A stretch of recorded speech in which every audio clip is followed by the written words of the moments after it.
गगनपुर नाम छोटे से गांव के जंगल में पीलू चिड़िया एक छोटी सी बेकरी चलाती थी।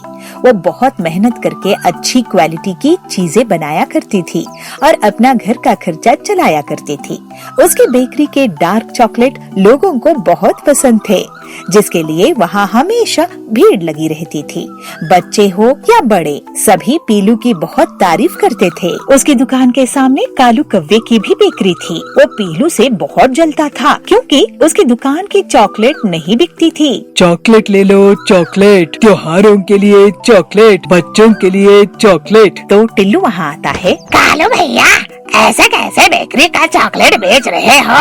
लगता है आजकल काम धंधा चल नहीं रहा है। ये सुनकर कालू बहुत गुस्सा करता है। टिल्लू पीलू की दुकान जाकर घर की पार्टी के लिए डार्क चॉकलेट ले जाता है। ये लो टिल्लू भैया, डार्क चॉकलेट का आपका स्पेशल ऑर्डर। कालू दुखी होता है और सोच में पड़ जाता है। इस पीलू को गरीब करने का तरीका सोचना होगा, नहीं तो ये मुझे गरीब कर देगी। मुझे तो अमीर बनना है। ऐसा सोचकर कालू रात के टाइम जंगल के एक कोने में जाता है और वहाँ से एक काले पौधे को लेकर आता है। घर में आकर वो अपनी चॉकलेट में उसको मिलाता है। अगले दिन से कालू मिलावटी चॉकलेट बेचने लगता है। वो अपनी दुकान के बाहर एक बड़ा सा बोर्ड लगा देता है, इंटरनेशनल चॉकलेट। चॉकलेट ले लो, चॉकलेट इंटरनेशनल चॉकलेट। एक बार खाओगे तो पीलू की डार्क चॉकलेट भूल जाओगे। तो टिल्लू वहाँ आता है। अरे कालू भैया, तुम कहाँ से इंटरनेशनल चॉकलेट ले आए? मैं अमीरों के खानदान का हूँ। मेरे जीजा जी ने भेजा है अफ्रीका से।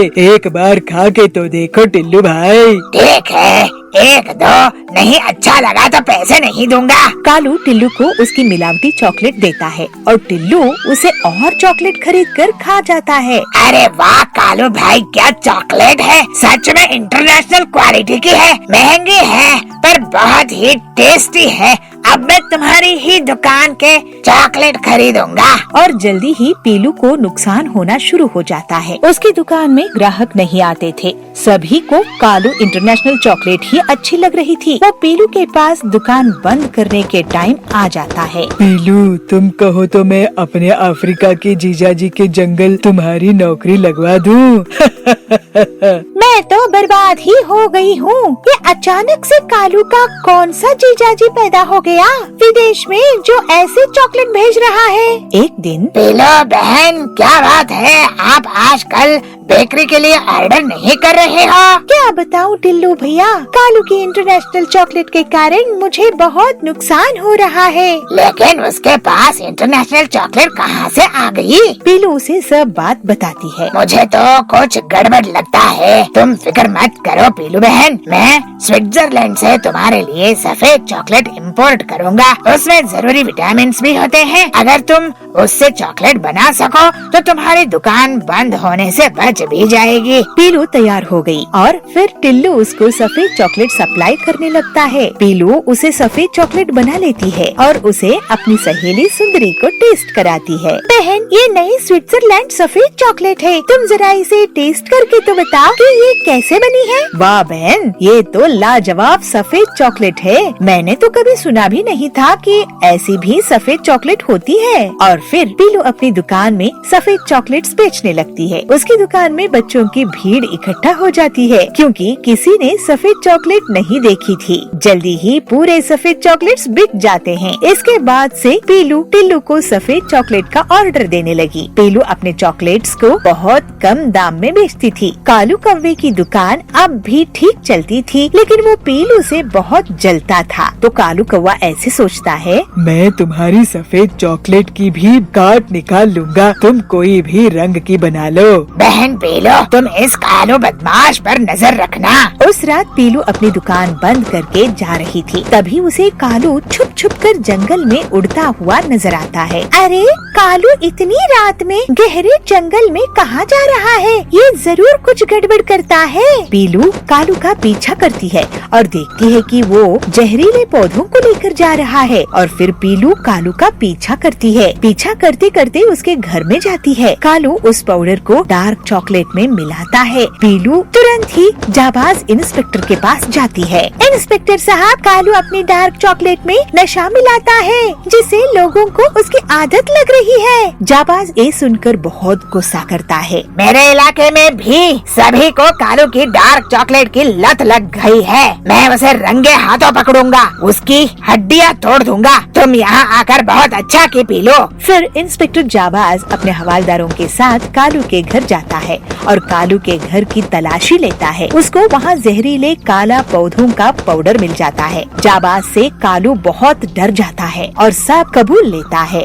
सभी पक्षी कालू की बहुत पिटाई करते हैं, फिर उसे जेल हो जाती है। इस तरह से पीलू अपनी ईमानदारी के कारण जंगल में अकेली सफेद और डार्क चॉकलेट बेचने वाली चिड़िया रह जाती है और अपना जीवन हंसी खुशी बिताने लगती है। सोनपुर गांव के मुखिया कड़क सेठ अपने बेटे कालू से बहुत परेशान रहा करते थे। कालू कौआ अपने पिता के किसी भी काम में सहयोग नहीं करता था। वो दिन भर अपने दोस्तों के साथ यहाँ वहाँ घूमता रहता था और खाली समय पर सिर्फ सोता था। गांव का मुखिया होने के कारण कड़क सेठ को हमेशा यही परेशानी रहती थी कि किसी दिन गांव पर अगर कोई मुसीबत आ गई तो उनका बेटा जिम्मेदारी कैसे संभालेगा। एक दिन कड़क सेठ को बहुत गुस्सा आ जाता है और वो कालू कौवे को डांटते हुए कहते हैं, कालू तू कब तक इसी तरह आवारागर्दी करता रहेगा? तेरे उम्र के कौवे दूसरे शहर जाकर बड़ी बड़ी नौकरी कर रहे हैं या फिर वो लड़के अपने पिताजी के साथ गांव की पंचायत पर बैठते हैं। मैं तुझे बोल बोल कर थक गया हूँ, लेकिन तू मेरी कोई बात नहीं मानता है। तू सुधरने का नाम ही नहीं लेता है। अब मैंने फैसला किया है कि तू गांव में तभी आएगा जब तू कोई काम करेगा। कड़क की पत्नी कहती है, अरे जी ऐसा गुस्सा क्यों कर रहे हो बच्चे पर? ये आखिर जाएगा कहाँ? तभी कालू कहता है, अरे मम्मी तुम चिंता मत करो, मैं तो अभी बबलू के घर जा रहा हूँ पतंग उड़ाने के लिए। उसके पिताजी फिर गुस्सा करते हैं, तो किसी के घर नहीं जाएगा। मैंने जो कह दिया वो कह दिया। अब तू कल सुबह काम की तलाश में जाएगा और तभी लौटेगा जब तेरे पास कोई काम होगा। कालू को जिम्मेदार बनाने के लिए उसके पिता ने उसको घर से बाहर निकाल दिया और काम की तलाश में लगा दिया। वैसे तो कालू का मन काम की तलाश में बिल्कुल नहीं लग रहा था। वो एक जंगल के कोने में पहुंचा। कालू उड़ते उड़ते एक जगह पहुंचा और देखा कि वहां पर एक साधु महाराज तपस्या कर रहे हैं। उनके पास से एक नाग निकला। कालू ने देखा कि वो नाग उन साधु बाबा को डसने वाला ही है।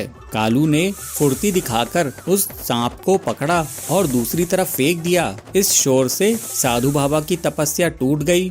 साधु बाबा ने सांप को झाड़ियों में भागते हुए देखा। धन्यवाद बेटा, तुमने आज मेरी जान बचा ली। चलो मेरी कुटिया में चलो, वहाँ बैठकर बात करेंगे। साधु की कुटिया में जाकर कालू उनसे कहता है, वाह साधु बाबा जी, ये बांस की कुटिया तो बहुत सुंदर है। हाँ बेटा, ये बांस की कुटिया मैंने खुद से बनाई है। एक एक बांस को जोड़ जोड़ कर बहुत मेहनत से इस कुटिया को मैंने तैयार किया है।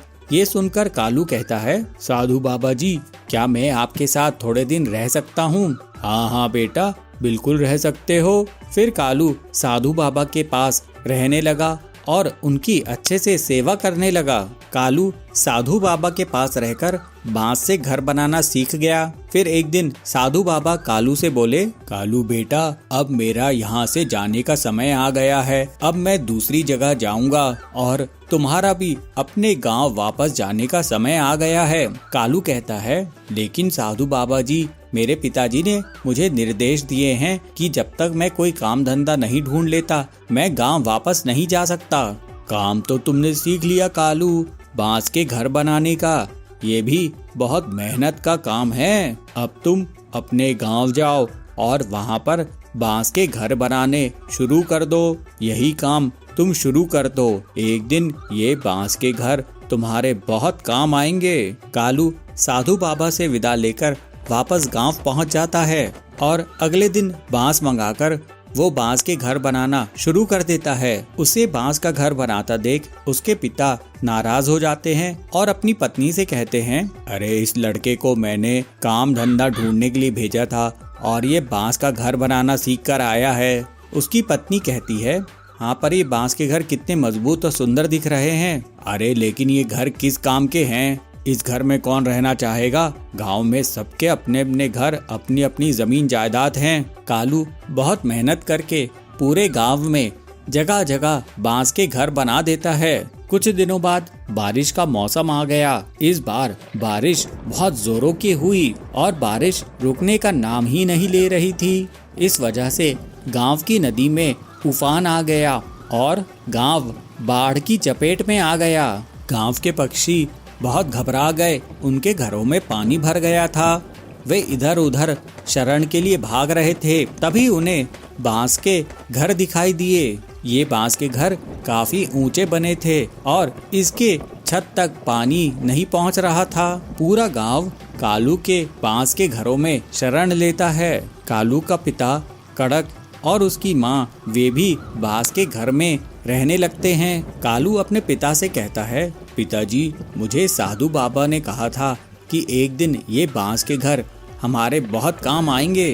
पूरा गांव बाढ़ की चपेट में आ गया है, लेकिन ये बांस के घर नहीं डूबे। इस वजह से पूरे गांव के लोग अभी सुरक्षित हैं। हाँ कालू बेटा, तुमने जो किया है वो तो मैं भी नहीं कर सकता था। मुझे तुम पर बहुत गर्व है कालू, तुमने बहुत अच्छा काम किया है। कुछ दिनों बाद बाढ़ का पानी गांव से उतर गया। फिर सब कुछ सामान्य हो गया और पूरा गांव कालू की बहुत तारीफ करने लगा। वो अपने गांव वालों की हर मुसीबत में मदद करने लगा। उसके पिताजी भी उसके इस बदलाव से बहुत खुश थे।